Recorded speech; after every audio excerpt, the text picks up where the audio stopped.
The value of the girl was reduced to less than a penny, a mere 19 cents, as if she were a discarded nail. Lot 17, a young female, her approximate age. "What is your assessment, Mr. Dobbs?" The peddler's eyes narrowed, examining the slender form on the platform. She stood barefoot, her ankles far too delicate for the iron manacles that had adorned them just last month when she was part of another man's stock. Her garment was little more than a sodden grey cloth, clinging to her from the morning's persistent drizzle. 8, 9. He finally declared, "It's challenging to ascertain with certainty when they are underdeveloped.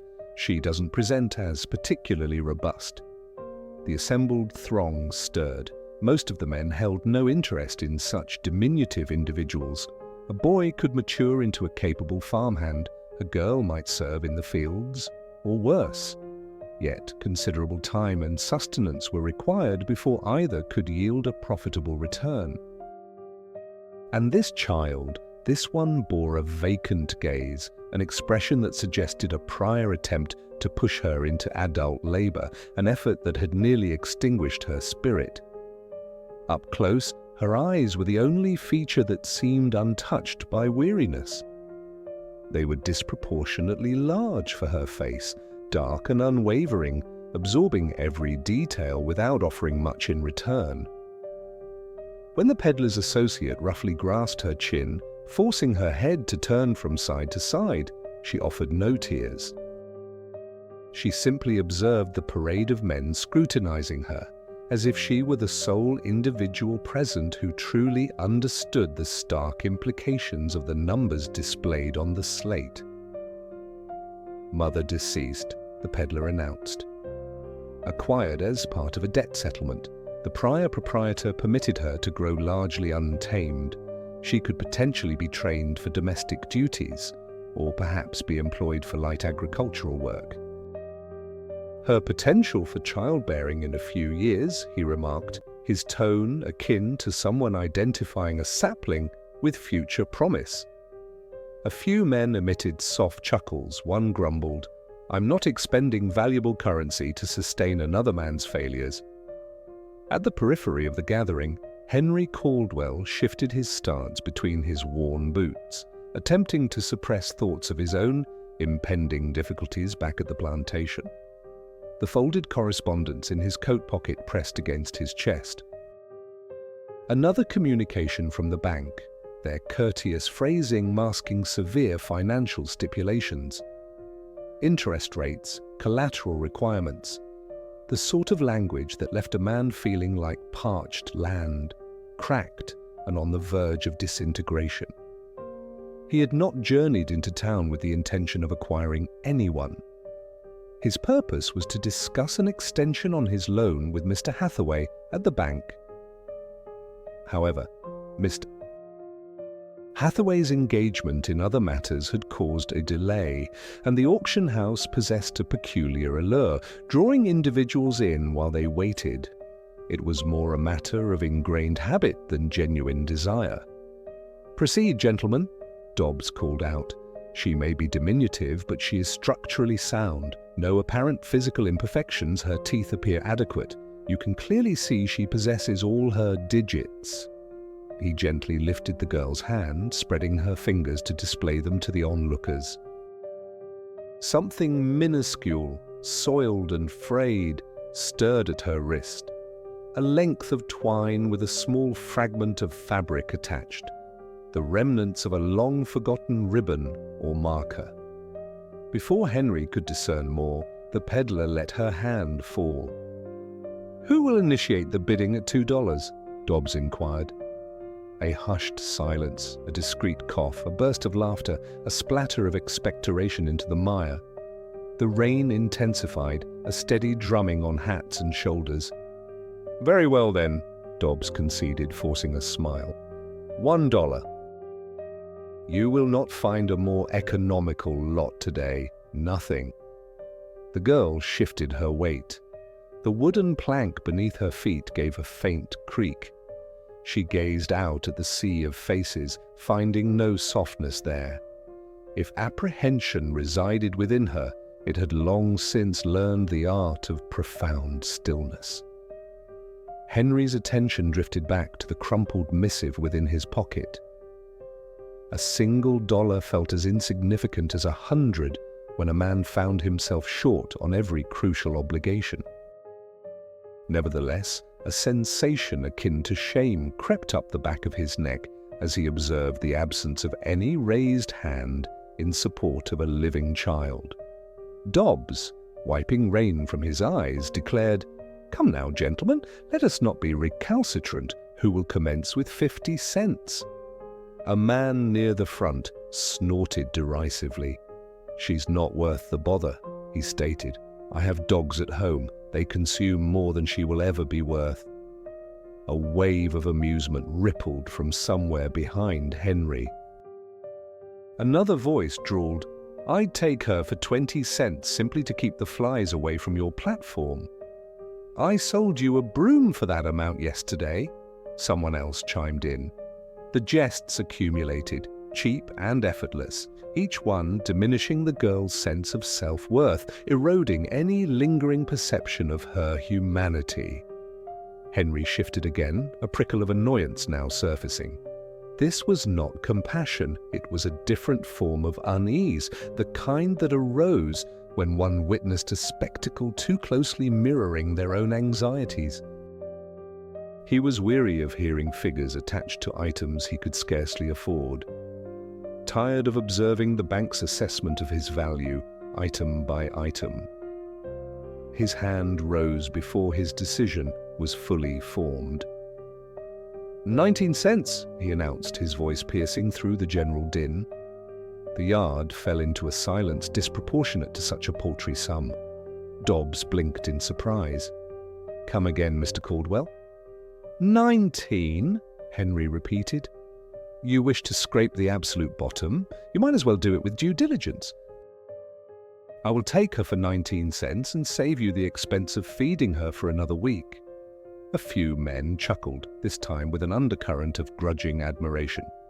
Trust Caldwell to negotiate the price of a child below that of a postage stamp. Dobbs hesitated, his pride warring with pragmatic considerations. Every day an item remained unsold, it eroded his profit margin. This particular lot had already been rejected twice in other locales. She was becoming a liability. "Do I hear more than 19? He called out. 20, 25. Anyone? The yard responded with silence and the persistent rain. Finally, Dobbs sighed. "Sold," he proclaimed, "to Mr. Henry Caldwell for the princely sum of 19 cents. A well-worn gavel descended upon the block, its impact a hollow thud that resonated with the finality of a closing door. The girl remained motionless. No one offered applause. She stepped down when the assistant gestured with his head, the chain around her ankle emitting a soft clink as it was unfastened. She stumbled momentarily on the wet step, but righted herself without assistance. Closer inspection revealed to Henry that the scrap of fabric on her wrist had once been a vibrant blue, interwoven with white, now faded to the hue of an aged sky. Two minuscule characters were embroidered there with an unskilled hand, almost entirely obscured by the passage of time and accumulation of grime. "A marker from the previous proprietor," Dobbs remarked, noticing Henry's gaze. "You may remove it." "It signifies nothing now." Henry made a mental note to attend to it later. The last thing he desired was another man's imprint upon something he had acquired, regardless of the meager cost. In the trader's modest office, he counted out the coins, a faint shake of his head, conveying his disbelief. "Are you planning to assign her domestic duties?" the clerk inquired, scribbling out a receipt. "Perhaps," Henry responded. "Perhaps I will utilize her for carrying kindling, till she develops into something of value. She cannot perform worse than some of the existing laborers." "You would be astonished," the clerk muttered. Trouble manifests in all forms and sizes. As Henry stepped back into the yard, the girl stood precisely where they had left her, small, damp, and stubbornly resolute. He observed her for a moment. "What is your designation?" he inquired. She hesitated. Names had been stripped from her before, bartered like all her possessions. "They referred to me as Nora," she finally replied. "And before that?" he pressed. She raised one shoulder in a gesture of indifference. "The most recent location. You bore a different appellation prior to that." Her eyes flickered momentarily. He detected a fleeting trace of something within their depths. Perhaps sorrow, or a memory so deeply buried it surfaced only when unexpectedly provoked. "Yes, sir," she affirmed. He did not press further. The narrative of which man had initially acquired her mother, the specifics of the document detailing the original transaction, were not details he needed to reconcile his accounts. Instead, he inclined his head towards the street. "Come along then, Nora, for the present," he stated. "We shall ascertain what 19 cents can procure in this era." As they proceeded towards the buggy, the rain pattering on the brim of his hat and through her hair, he experienced a peculiar, unsettling sense of gratification. There was an almost defiant quality to assigning such an absurd valuation to a purchase. When the bank reviewed his ledgers, they would observe the customary entries for feed, tools, and minor asset acquisitions. No one would take notice of a single line item recording one female child at $0.19 destined to learn. For Henry, it was an amusing anecdote he could afford, a jest to be recounted during these lean times when he acquired children with spare change. For Nora, it was a numerical indictment that would become ingrained in her being. 19 cents less than a decent meal in town, less than a cheap blade, a price that proclaimed her worthlessness. The buggy jolted as they encountered the uneven ground beyond the town limits. Nora clutched the side, maintaining her equilibrium through innate instinct. Henry observed her from his peripheral vision, noting her scanning of the roadside, her flinching at certain sounds, and her selective disregard for others. "Are you indigenous to this vicinity?" he inquired abruptly. She shook her head. "I am uncertain," she replied. "I have been relocated too frequently." Her fingers brushed against the faded fabric at her wrist, almost unconsciously. For a fleeting instant, Henry again perceived the inscribed characters. MB, or perhaps MB. The thread too frayed to ascertain with certainty. Something about them tugged at the periphery of his consciousness. A shape vaguely recollected from some other document he had once signed without fully comprehending its contents. He frowned, dismissing the thought. He harbored more pressing concerns than a tattered tag on an inexpensive child. The farm required a new gin belt. The bank demanded its payment. His wife's most recent correspondence from her father conveyed anxieties regarding his management of Margaret's dowry assets, words that made his teeth clench. If any connection existed between the girl beside him and the figures in his ledgers, he could not yet perceive it. The Caldwell estate materialized from the mist approximately an hour later. 2 stories of peeling white paint, flanked by rows of cotton that appeared greener from a distance than they did up close. The slave quarters huddled behind them like low, somber spectres. As they entered the courtyard, a few heads turned. Curiosity was the only indulgence the enslaved populace permitted themselves freely. Henry dismounted, then gestured for Nora to follow. "You will receive instructions from the housekeeper for the time being," he stated. "Light tasks. We will determine your placement accordingly." "Yes, sir," she responded.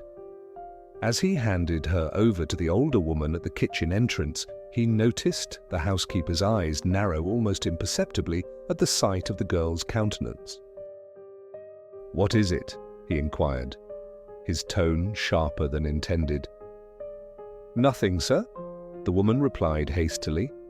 But as he turned away, she cast another, more penetrating glance at Nora, as if regarding a spectre clad in rags. "You will accompany me, child," she murmured. "We shall cleanse you." In the dim illumination of the kitchen, with the rain drumming against the roof and the aroma of simmering beans permeating the air, the housekeeper gently wiped Nora's wrist with a damp cloth. She meticulously removed years of accumulated grime until the faded blue scrap was rendered more distinct. The characters inscribed upon it now stood out sufficiently for recognition. MB. The housekeeper's breath hitched. Her thoughts drifted to another piece of fabric, carefully packed years prior into a trunk that had arrived at this very homestead on a different, rainy afternoon. A trunk that had belonged to Miss Margaret Beaumont before her marriage to Mr. Caldwell. "That cannot be," the housekeeper whispered to herself. Nora looked up. "Ma'am?" "Nothing," the woman replied too quickly. She cleared her throat. "Do you recall where you obtained this?" Nora frowned. "My first mother affixed it to me," she stated slowly. "She said it was so I would not be lost. They attempted to remove it when they sold me, but I bit them." A flicker of fierce pride crossed her face. "I preserved it." The housekeeper's hands trembled. She had been present long enough to recall the day a different young woman was sold away from this family in another city under a different name. Long enough to recall the hushed rumors concerning a Beaumont girl who had become overly familiar with someone inappropriate, and the subsequent quiet disappearance. She again focused on the characters. MB, Margaret's maiden surname, had been Beaumont. Her eldest sister's given name had been Mary Ann. "May Providence assist us?" the housekeeper breathed. 19 cents. The master believed he had acquired an inexpensive child. He failed to realize he had brought something far more significant onto his land.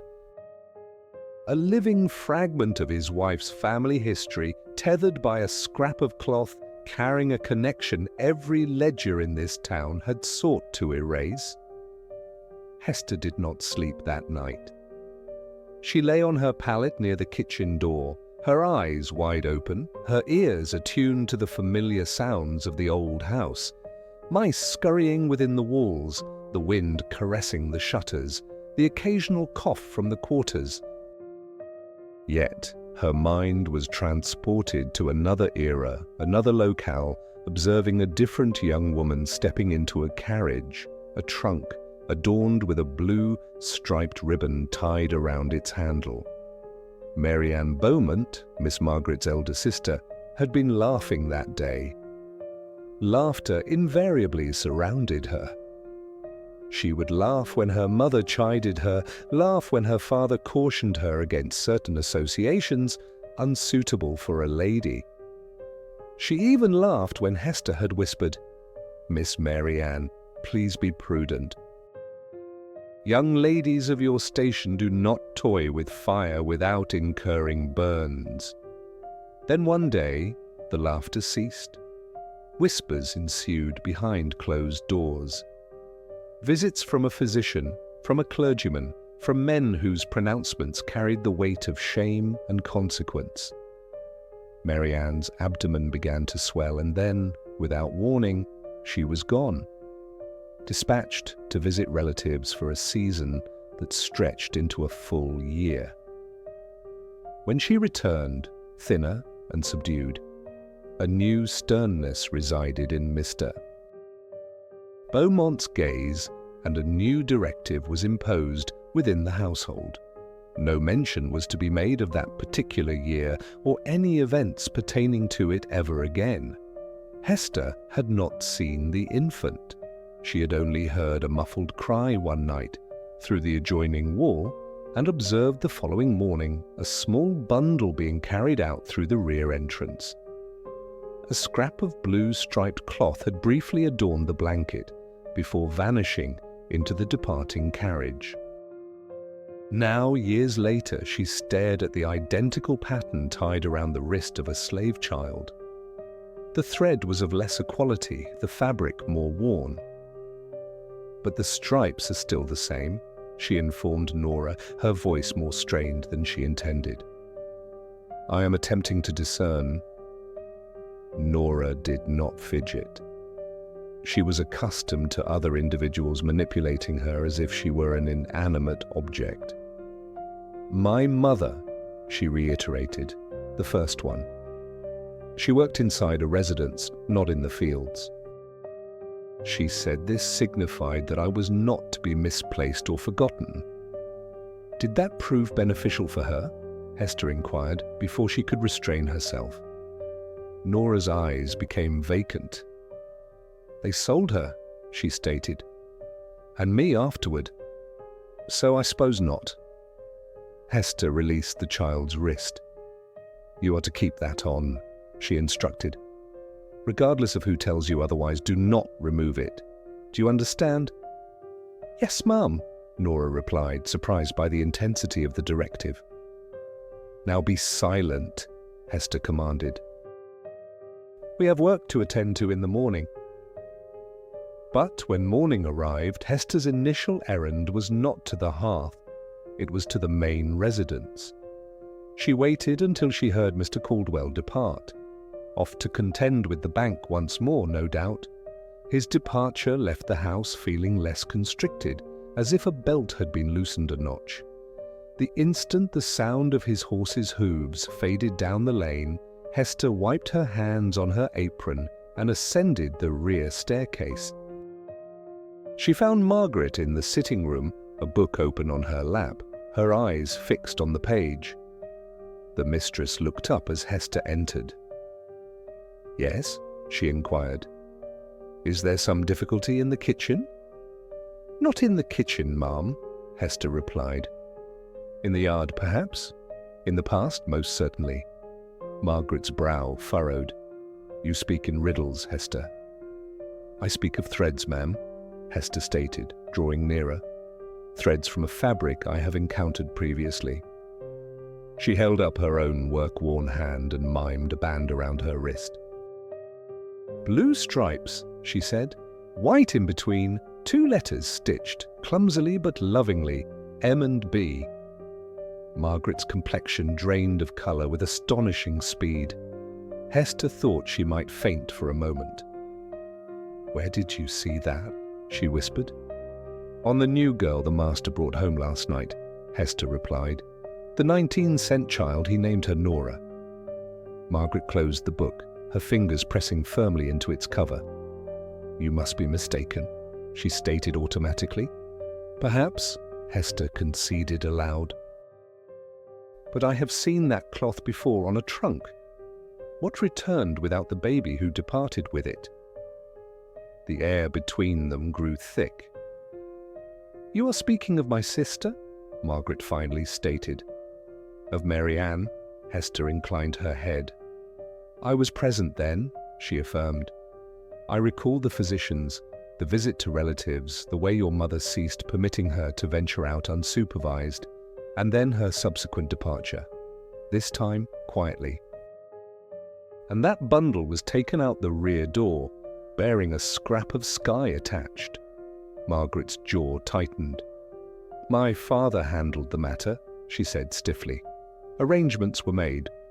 The child." She paused, swallowing the words that followed. "The child was placed." That was the phrase they employed in hushed tones over brandy. "Placed as one would place delicate china in a cabinet." How old would that child be now? Hester inquired gently. If she had lived. Margaret performed the calculation, though she resisted it. 9, she said. Or 10. "She is standing in your kitchen," Hester declared, "calling herself Nora, with your family's initials embroidered on her wrist so she would not be forgotten." Margaret's hand flew to her mouth, then dropped as quickly as if she had caught herself revealing too much. "No," she murmured, half to herself. "My father would never what?" Hester inquired softly. "He would never sell his own blood. He would never send a baby to a place where questions could not be asked." "Are you quite certain you wish to complete that sentence, ma'am?" Memories assailed Margaret like crashing waves, her father's harsh voice, the pastor's gentle deceptions about forgiveness, her mother's red-rimmed eyes, Mary Ann's laughter turning brittle. The way they referred to the incident, employing phrases like regrettable and unfortunate and handled. "You stated the marker bore MB?" she inquired. "Yes, ma'am," Hester replied. "Mary Ann Beaumont, or some other young woman with the same initials who cried in the same room and vanished in the same manner. Coincidences like that I place little faith in." Margaret turned away, gazing out the window towards the fields. The rows of cotton blurred. "What are you asking me to believe?" she asked. "That the child in my kitchen is what? My niece? My sister's illegitimate child? Some memento of a scandal my family paid a considerable sum to expunge." "I am not asking you to believe anything," Hester stated. "I am recounting what my eyes witnessed then and now. What you do with this knowledge is your responsibility." Silence stretched between them. A fly buzzed in the air between them. "Does Mr. Caldwell know?" Margaret inquired. "Not yet," Hester replied. "As far as he is concerned, she is merely another mouth for you to feed and for him to employ. 19 cents worth of inconvenience." Margaret exhaled a breath that sounded too much like a sob. "Do you believe I should inform him?" she asked. Hester hesitated. "Do you desire my candid opinion?" "I did not summon you here for falsehoods," Margaret snapped, then softened. "Please." "Then no, ma'am," Hester replied. "I believe a man who perceives 19 cents when he looks at a child does not deserve to know her true cost to your sister." That afternoon, Margaret herself went to the kitchen, an occurrence she rarely undertook unless a celebration was being organized. The enslaved women straightened, their hands moving with increased alacrity over pots and knives. Hester feigned absorption in a sack of flour, observing from the periphery. Nora stood at the table, sorting beans. She had washed herself as best she could. Beneath the grime, the contours of her face were more refined than Henry had initially perceived. Her nose had a slight upward tilt at the tip. Her mouth compressed when she concentrated in a manner that pierced Margaret with a memory she had believed long buried. Mary Ann, frowning over her embroidery, her tongue peeking out in that unconsciously childlike fashion. "What did you say your designation was?" Margaret inquired. Nora stiffened. "Nora, ma'am," she replied. "Who bestowed that name upon you?" "My first mother," Nora responded. She said it sounded like the absence of rain and the absence of running water intertwined, things she wished she could impart to me. Margaret's throat tightened. "Extend your hand," she commanded. Nora complied. The blue band encircling her wrist appeared smaller now that Margaret understood its significance. "Who affixed this?" Margaret asked, her fingers gently brushing the fabric. "Mama," Nora responded. "She said that if anyone ever bothered to look closely, they would see that I belong to something." "She was correct," Margaret murmured. Nora blinked. "Ma'am," Margaret said too quickly. "Nothing. You will now reside within the house. Hester will instruct you in your duties." "Yes, ma'am," Nora replied. As Margaret turned to depart, Nora spoke again, blurting out the question that had resided within her chest since their encounter in the yard. "Ma'am, do you know who my father is?" Hester closed her eyes. Margaret's grip tightened on the doorframe. "Children like you rarely receive simple explanations for such matters," Margaret remarked, her tone gentle. "Sometimes the unvarnished truth acts as a dangerous weapon we are ill-equipped to wield." Nora's jaw became rigid. "I simply wish to ascertain if he ever sought me," she stated. Margaret swallowed. "If he did," she replied, "he searched in the wrong vicinity. Men of his ilk invariably do." She departed before the girl could probe further. That evening, within the privacy of their sleeping quarters, Henry tossed the bank's correspondence beneath the dresser with an expletive. "Hathaway is tightening the leash once more," he declared. "He intimates that if we do not demonstrate tangible improvement by the time of the harvest, he will be compelled to re-evaluate the existing stipulations." The man speaks as though he were discussing the atmospheric conditions. Margaret sat before her dressing table, attending to her hair. In the reflective surface, she observed her husband's pacing silhouette. "Perhaps if your endeavours were directed less towards Dobbs' auctions and more towards the fields," she suggested, with a lightness she did not entirely feel. "I scarcely expended any funds today," he retorted sharply.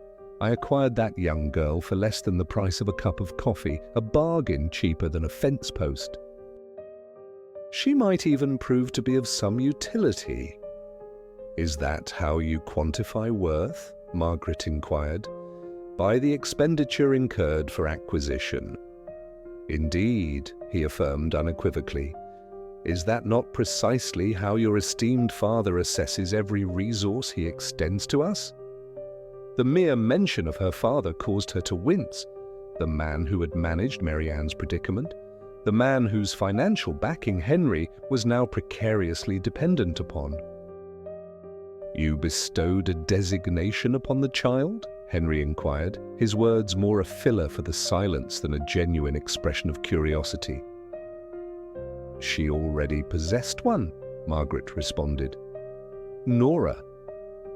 "Very well," he conceded. "Nora Caldwell's property. We shall observe whether she merits her 19 cents. He remained oblivious to the intensifying pressure of Margaret's fingers around the hairbrush. A few days subsequently, a missive arrived from her father. It was folded with a precision that suggested hands unaccustomed to manual labor. Margaret transported it to the parlor, seeking solitude for its perusal. Outside, the sun bore down relentlessly upon the fields. Within, the world contracted to mere ink and paper. Concerned to learn of your husband's ongoing financial strain with the Hathaway institution, I must emphasize the imperative of preserving our family's esteemed reputation. As you are aware, I have already borne more than my proportional share of unfortunate consequences. That particular phrasing again, her gaze snagged on a line midway down the page. I trust you retain recollection without my needing to elaborate the essential adjustments implemented when your sister's youthful indiscretion imperiled our name almost irrevocably. I shall not permit my grandchildren or their consorts to drag us anew into such murky circumstances. Her stomach gave a disconcerting lurch. Murky circumstances, essential adjustments. A babe spirited away through the rear entrance, a scrap of blue striped fabric tied to its wrist. She reread the paragraph a second, then a third time, as though repetition might somehow alter the stark reality of the words. In the ensuing days, she commenced observing Nora with the intensity of a connoisseur studying an ancient portrait, searching for familiar contours, seeking echoes of individuals she once knew. The inclination of the girl's head when she listened attentively the peculiar habit of gnawing on her inner cheek when agitated, the slight, defiant uplift of her chin when reprimanded. One evening at the evening meal, Henry chastised Nora for inadvertently spilling a minuscule amount of gravy onto the tablecloth. "For heaven's sake, child," he snapped, "it is not an insurmountable challenge to maintain a steady grip on one spoon." Nora's shoulders hunched, yet her eyes blazed with defiance. "My hand is perfectly steady when I am engaged in labor," she muttered beneath her breath. Perhaps the table itself is askew. It was precisely the sort of retort Mary Ann would have delivered to their father. Quietly, with just enough volume to be perceived, challenging him to intensify his pressure. Margaret's breath hitched. For a fleeting instant, she was not observing a child in servitude. She was gazing at her sister across a dining table years prior, witnessing her defiance of their father with a jest rather than an outburst. Henry slammed his palm onto the table. "What was that you said?" "Nothing, sir," Nora responded swiftly. Margaret's voice sliced through his anger. She stated that she would exercise greater caution. She spoke an untruth with practiced ease. "And she shall endeavor to do so." "Will you not, Nora?" "Yes, ma'am," Nora murmured obediently. Later that night, after Henry had retreated to the porch to smoke and voice his grievances about the weather, Margaret discovered Nora in the pantry, meticulously arranging jars with a diligence bordering on obsession. "You must refrain from conversing back to him," Margaret advised in a hushed tone. "Not even in the slightest." "He commands my person," Nora stated without turning. "Not my voice." "For the present moment, he controls both," Margaret countered. "That is the curse of this particular domain." She moved closer. "Do you possess knowledge of your age, Nora?" "Approximately 10 years, Nora replied. "Perhaps 11? How long ago did your mother affix that ribbon to you?" Nora's brow furrowed in thought. "I was quite young," she stated. "Still small enough to rest upon her hip." "She was accustomed to tell me, 'Never forget your origins, even if they alter your appellation a dozen times.' Then she would touch it, right here." Nora's fingers traced the fabric remnant. "She declared it was my token of remembrance." "Did she ever allude to her place of employment?" Margaret inquired. "Previously I was in service at a grand estate," Nora recounted. "She mentioned the lady of the household was rather attractive, but melancholic. She said the gentleman who owned it enjoyed dictating every aspect, even dictating who should smile and who should weep, though she never disclosed their names, merely that they held significant stature." Significant. A polite descriptor for individuals capable of causing infants to disappear when they did not conform to the prevailing image. Margaret felt an internal shift, a solidification into a cold, grim certainty. The chronology aligned, the correspondence corresponded, the mannerisms matched. Nora was not merely any child. She was the tangible outcome of Mary Ann's youthful indiscretion, the delicate secret her father had endeavored to obliterate through financial means and deliberate distance. Somehow, by misfortune or divine irony, she had been bartered and passed along until she appeared on the market the very same day Henry chose to idly frequent the auction. The proprietor of the plantation had purchased a young enslaved person for 19 cents. He had, in essence, unknowingly acquired a portion of his wife's lineage. That night, Margaret lay awake beside her slumbering husband, observing his profile in the dim light. He snored softly, entirely unaware. The man preoccupied with his ledgers, who tallied bales and calculated currency, harbored no inkling that his most economical acquisition might prove to be the most costly in ways he would never comprehend. The following morning, she proceeded to her writing desk and retrieved a pristine sheet of paper. Her hand trembled only minimally as she penned a letter to her father. She made no mention of Nora by name, content to inquire in carefully worded phrases whether all matters pertaining to past familial transgressions remained definitively settled and beyond reach. She anticipated the response. Yes, all addressed, all accommodated, all forgotten. That was the manner in which men of his caliber achieved restful slumber. Yet as she affixed the seal to the missive, an additional realization dawned upon her. The child in her kitchen represented a fissure in that carefully constructed narrative. A defect in the meticulously rendered portrait of the Beaumont lineage. A reminder that matters of blood and written words did not invariably adhere to the same regulatory framework. Her husband perceived 19 cents on a receipt. She saw her sister's eyes mirrored in a small, resolute countenance, and her father's hubris in the very fact that this same countenance now diligently scrubbed her son-in-law's floors. The concealed connection occupied their dining space, replenished their vessels, and absorbed their discussions. And inevitably, Margaret knew Henry Caldwell would eventually recognize that the girl he had procured like a mere trinket possessed a greater entitlement to his domicile than any of the strangers he had bartered away to settle his outstanding obligations.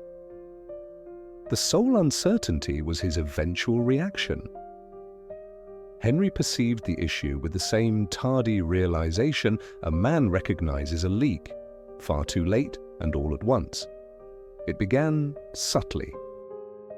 One afternoon, he was observing the laborers transporting bales from the distant field when he noticed Nora walking ahead of them, carrying a basket of mended garments.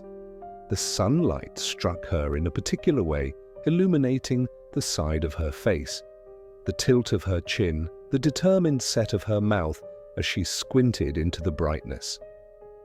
Something about the sight arrested his attention. For a fleeting moment, he had the impression he was looking at a young Margaret.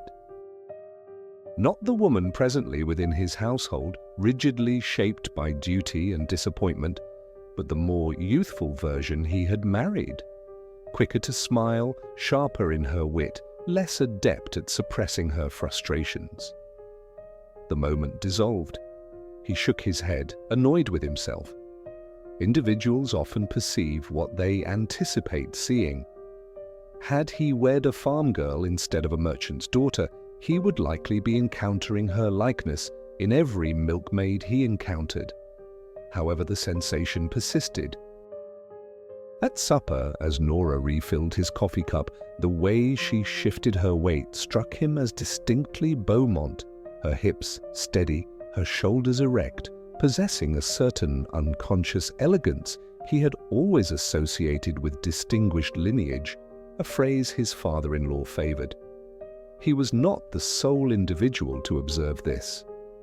"You are permitting the servants to emulate their superiors now," a neighbor jested one evening over a card game, gesturing towards Nora as she passed the open doorway. "That one carries herself as if she owns the establishment." The men chuckled. Henry forced to laugh, yet the comment lodged itself within him like a splinter. That night in bed he alluded to it with Margaret, a mixture of mockery and nascent curiosity. "You've sold me one with airs this time," he remarked. "A little 10-year-old who believes she belongs at the head table." Margaret was brushing her hair, the long, rhythmic strokes serving as a ritualistic defense. "Perhaps she inherits that disposition honestly," she stated, her gaze fixed on the mirror. "In what manner?" Henry inquired. "Some children are born into inappropriate circumstances," she explained. "That does not signify that their inherent nature forgets its rightful origins," he scoffed. "You are beginning to sound remarkably like your father," he observed.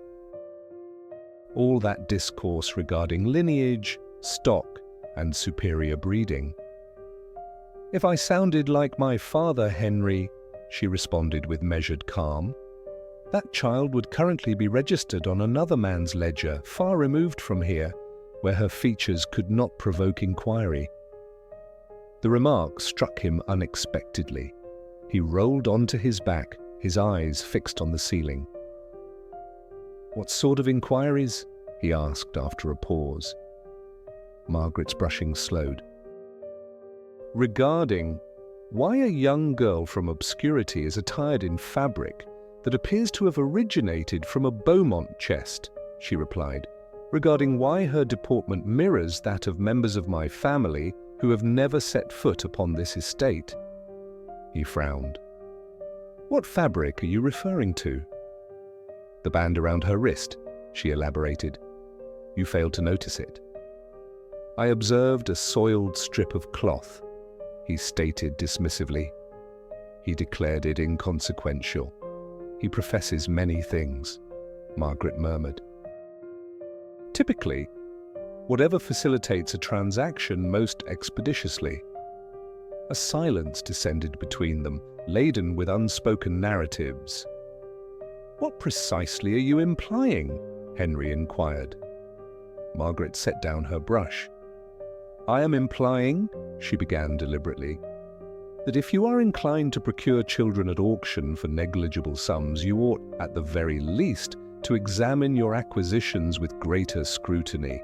Names, distinguishing marks, histories that others have attempted to eradicate." He turned his head towards her. "You suspect she is related to you?" "I believe my father once expended a considerable sum to ensure my sister's infant became another man's burden," Margaret disclosed. "I hold the conviction that burdens have an inherent tendency to resurface." The notion disturbed him more than he cared to admit. A child acquired at a low cost was simply that, a cheap commodity. Blood, however, introduced complications. Blood engendered a sensation that the very ground beneath him was less stable than he had previously assumed. "Even if that were the case," he asserted, "what consequence would it bear? She remains an indentured servant. The legal framework remains unaltered by a scrap of cloth and your recollections." Margaret's eyes hardened.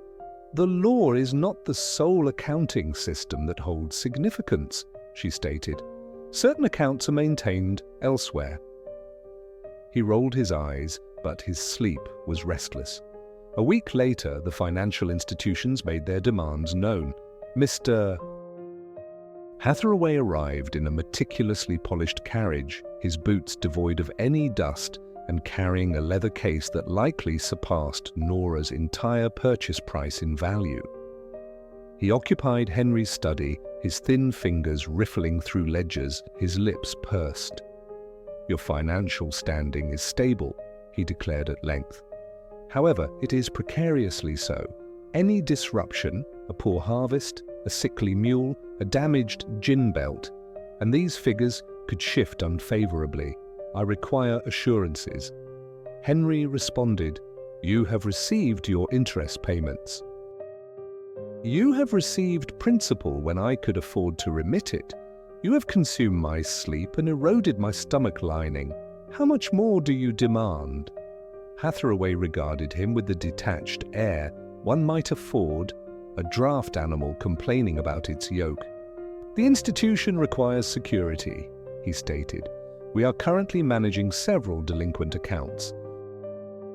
The board expresses considerable concern. It would alleviate their apprehension if you were to designate a modest portion of your movable assets as supplementary collateral." Henry's jaw tightened ominously. "Meaning what precisely?" Hathaway clarified, "We have noted certain enslaved individuals within the security agreement.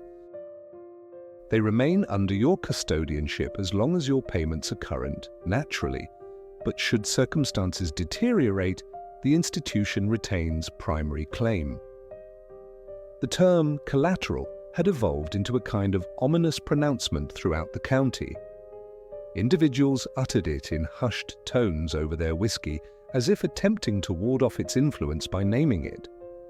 Henry had encountered sufficient accounts to grasp its true implication.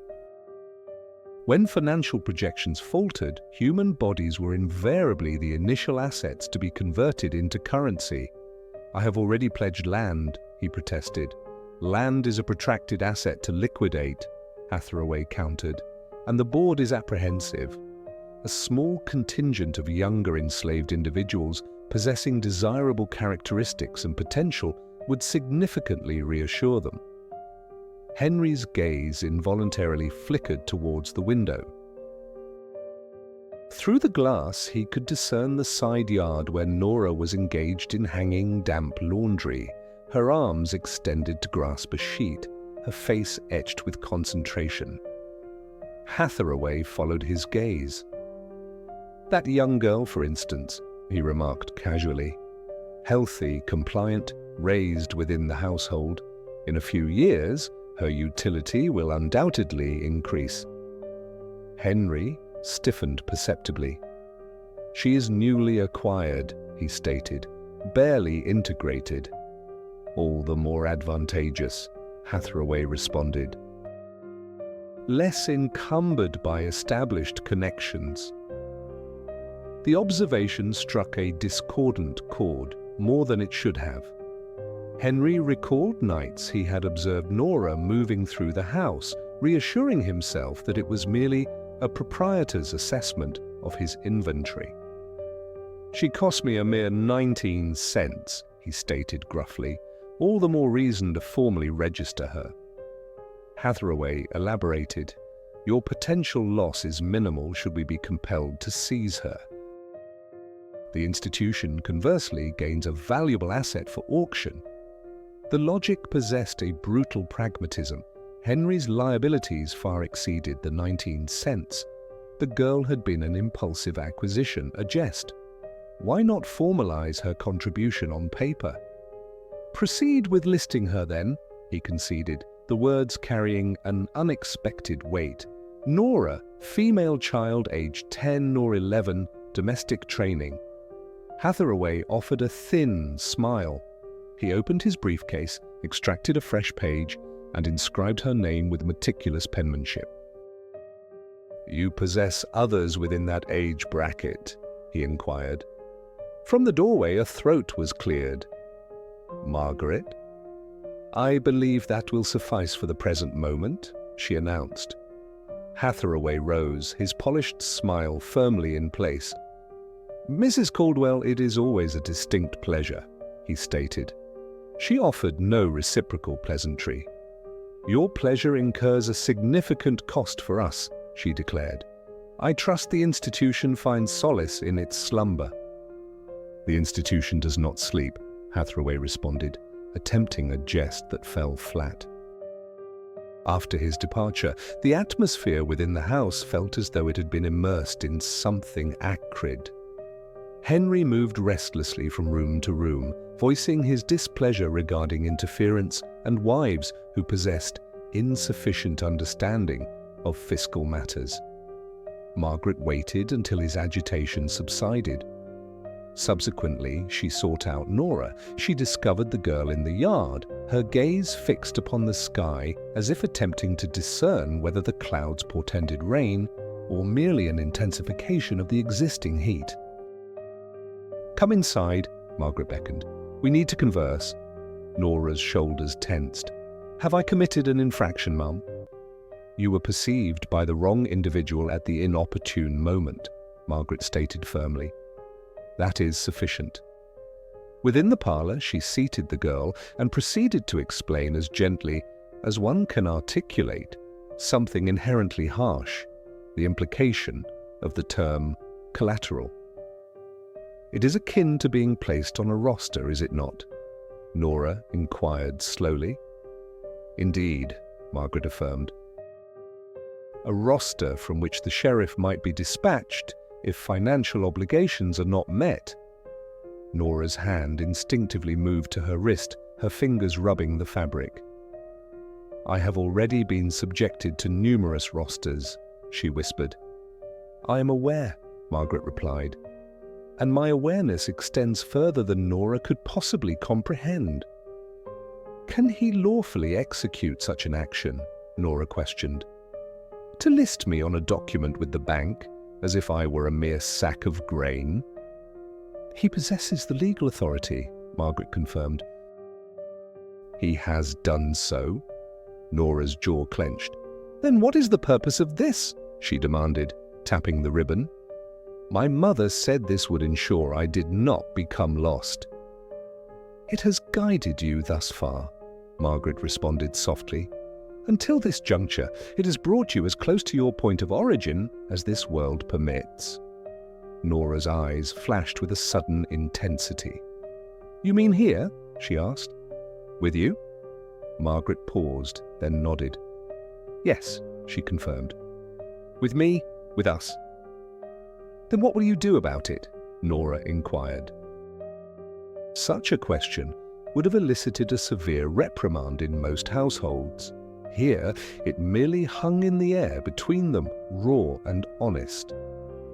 Margaret reflected upon her father's letter, upon his discourse regarding necessary adjustments and the preservation of familial standing. She recalled Henry's dismissive shrug when he had agreed to register Nora, as if assigning a 10-year-old to the potential casualty list were no more significant than trading away a goat. "I shall undertake an action akin to what my father accomplished," she stated deliberately. "Only in the inverse." She proceeded to her desk and retrieved the household ledger once more. On the page, designated for recording expenditures on footwear and soap, she inscribed, "Blue fabric band to be substituted with plain twine, initials MB excised." "You intend to remove it?" Nora inquired, recoiling slightly, her hand protectively clutching her wrist. "No," Margaret clarified. "You shall retain it, but you will not display it where individuals such as Hathaway can observe. You will sew it securely within your attire, within a pocket, a place where it remains exclusively yours." Nora visibly relaxed, her tension easing slightly. "Is that all?" she asked. "No," Margaret responded.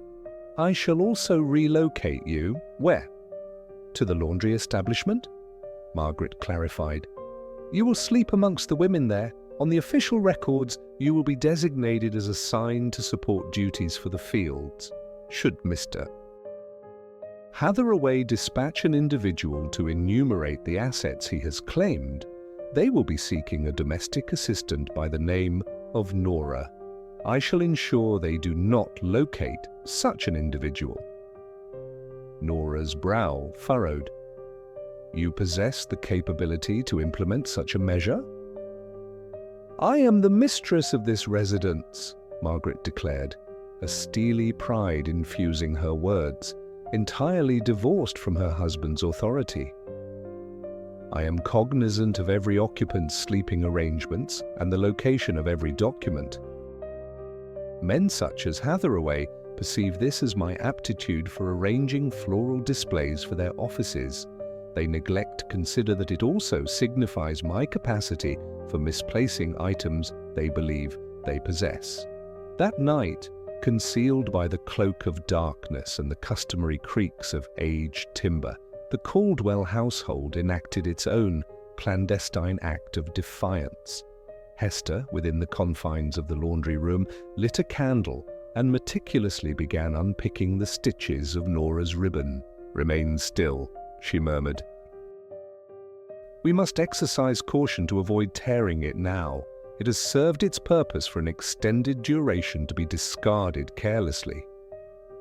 Once the fabric was detached, she observed as Nora carefully tucked it into the lining of her dress, securing it with small, resolute stitches. "Now," Hester instructed, "even if they were to strip you bare upon some auction block, only you and the individual performing the disrobing will be aware of its presence. That is your personal history.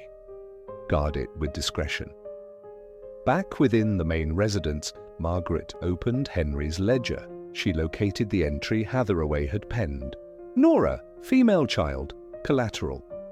With a steady hand, she transcribed it into a separate ledger, one she maintained for her own private record, tracking not financial transactions, but potential risks. Adjacent to Nora's name, she inscribed, "To be concealed during collection." 2 months later, the initial significant challenge materialized. A severe drought inflicted considerable damage upon the fields. Crop yields diminished.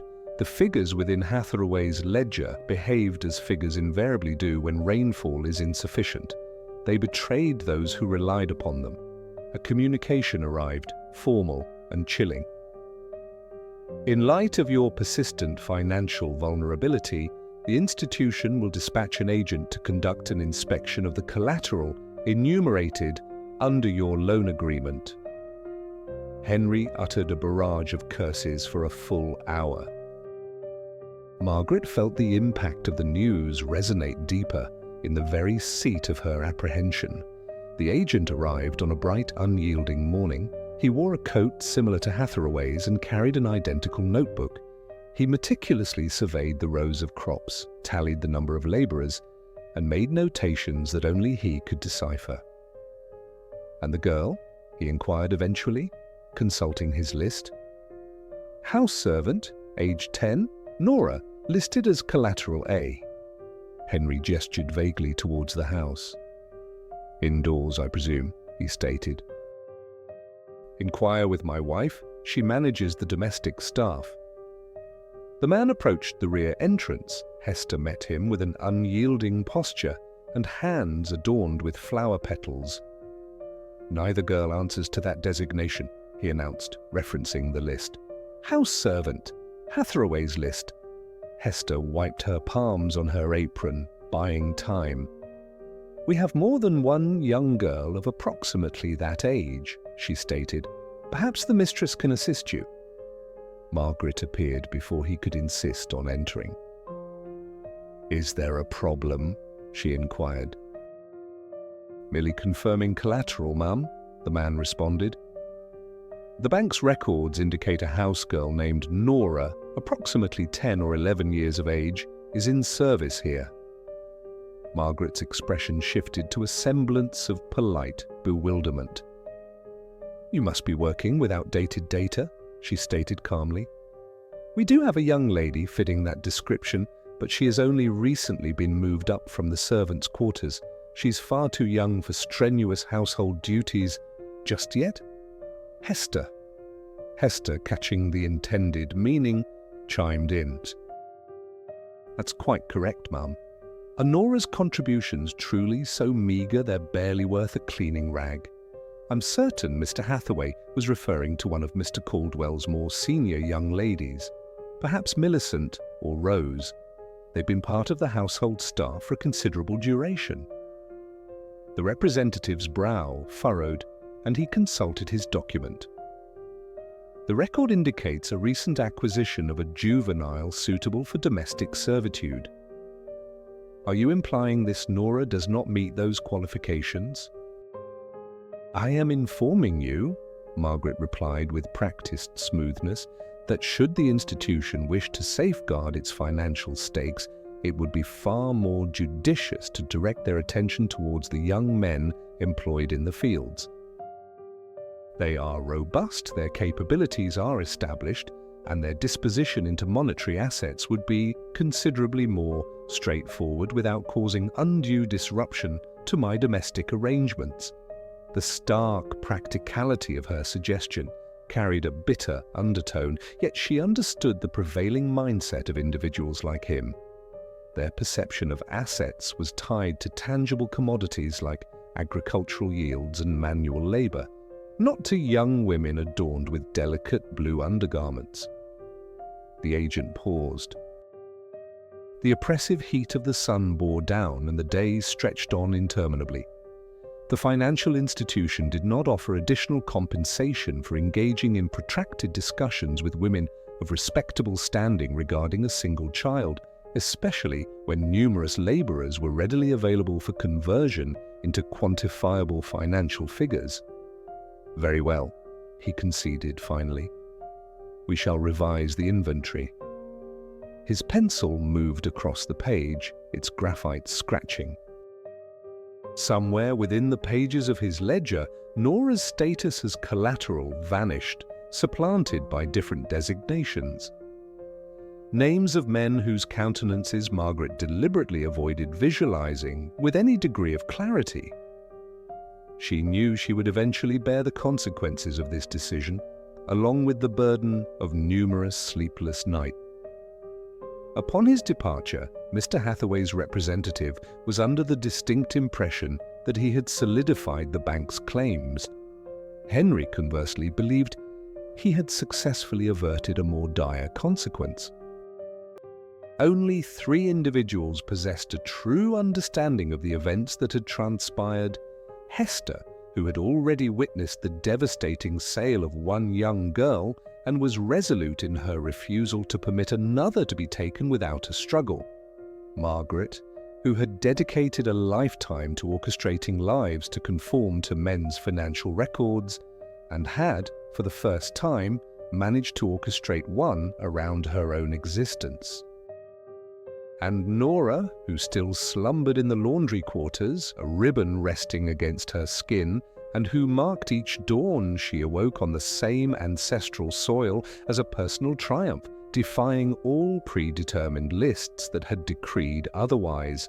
Years later, when the inhabitants of the county spoke of the Caldwell estate, their recollections focused on the devastating drought, the imminent threat of foreclosure, and the remarkable feat of Henry Caldwell in preserving the entirety of their assets from the bank's grasp. Some attributed his success to the persuasive charm he wielded over Mr. Hathaway. Others surmised that his wife's family had discreetly intervened with financial assistance. The narrative conveniently omitted the existence of a 10-year-old girl, acquired for a paltry 19 cents, who had nearly been lost once more within the cold calculations of finance. No one recorded the detail that the plantation master, who believed he had secured a bargain acquisition, had, in reality, brought home his wife's clandestine relative. However, within the servants' quarters, through hushed conversations passed down from mother to daughter, the true story persisted with vivid clarity. He acquired her for less than the price of a cup of coffee, they would recount, and never realized he had paid for the privilege of sharing a meal with his own wife's kin. And somewhere, tucked away in an antique chest amidst garments that carried a faint aroma of the sea and unspoken regrets, lay another swatch of fabric, once affixed to a different infant's delicate wrist. It bore the identical inscription MB. The first had been dispatched elsewhere, the second had returned. Not even 19 cents possessed the power to sever the indelible bond of kinship.